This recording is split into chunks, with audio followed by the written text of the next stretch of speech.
Hi, let's get started by asking you a question.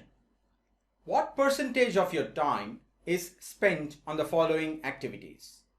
I'm going to give you a few seconds to pause the video, think about it, give a response, and then we'll proceed further. Okay, I assume that you have taken time to answer this question.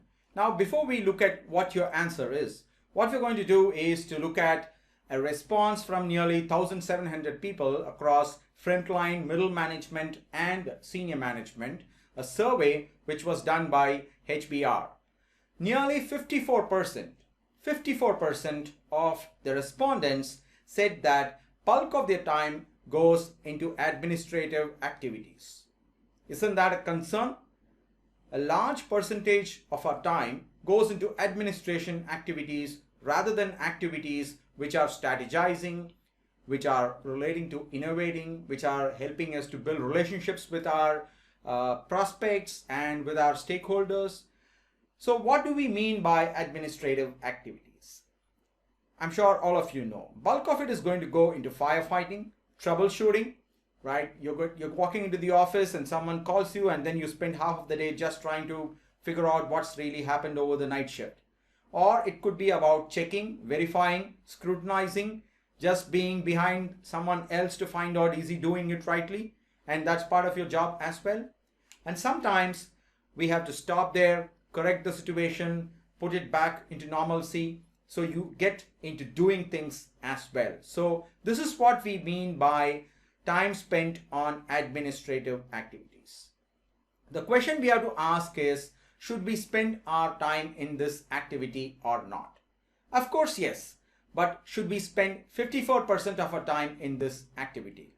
What negative impact does this have on us, and does it have on the organization?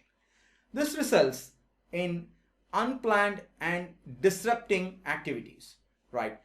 You plan something for the day, it's a Monday, and you have planned for certain things. So you walk into the office and someone screams and says, oh, you know what? This has stopped last shift. I want you to come here, help me, because you seem to be the expert on this, or you're the big boss. So you figure out what needs to be done, and you spend half of the day trying to figure that out.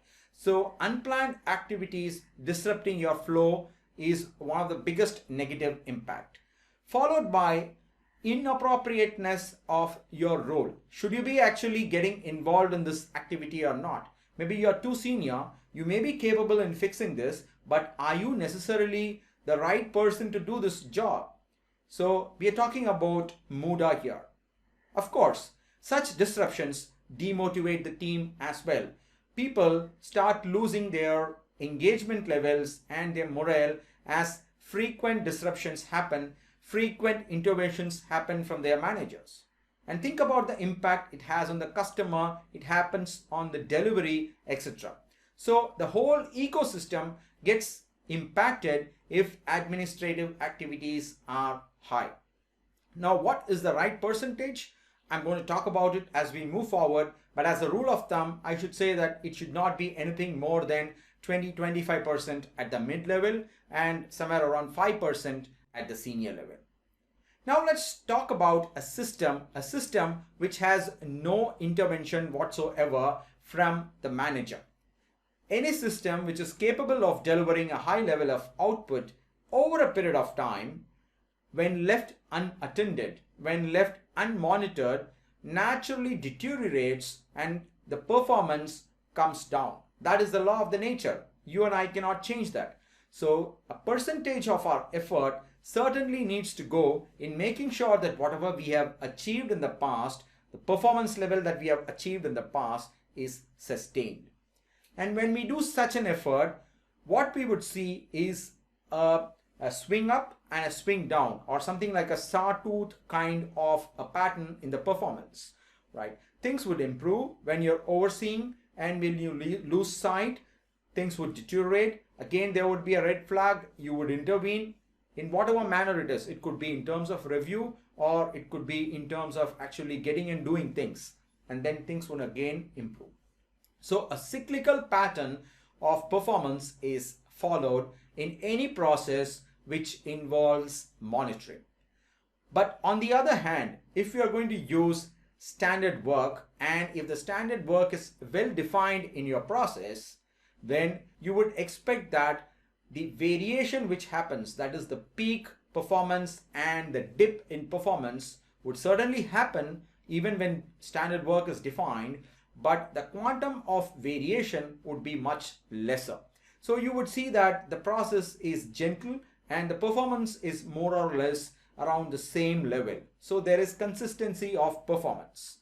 So that brings us to one of the biggest advantages of standard work.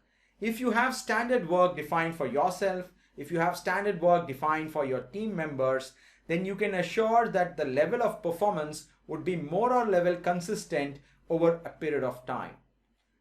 In fact, organizations which have such a standard work defined see lesser disruptions in work, and the output, as I said, would be consistent, and only interventions which are really necessary will needs to be done by the manager, which in another way is a tool for empowering your employees to do their job. You don't need to keep sticking your nose into their business, and they don't need to be looking up to say that who is going to come and save me. They will be empowered to take decisions. They will be empowered to run their show because they know they are entitled to do so. So standard work, while in the principle of lean, seems to be more of a technical thing, more seems like a documentation of what somebody needs to know, what somebody needs to do, etc. In principle, it is one of the big pillars which would support a lean culture in your organization. So with that note, I'm going to wrap up this introductory lecture. As we move forward, as I mentioned earlier in this course, we will learn how to create standard work for workmen, that is to say for team members, and we would also talk about how to create standard work for leaders who are senior members in the organization, starting right from the CEO. So with that note, I'm going to welcome you again to this course, and I'm going to wrap up this lecture. Thank you.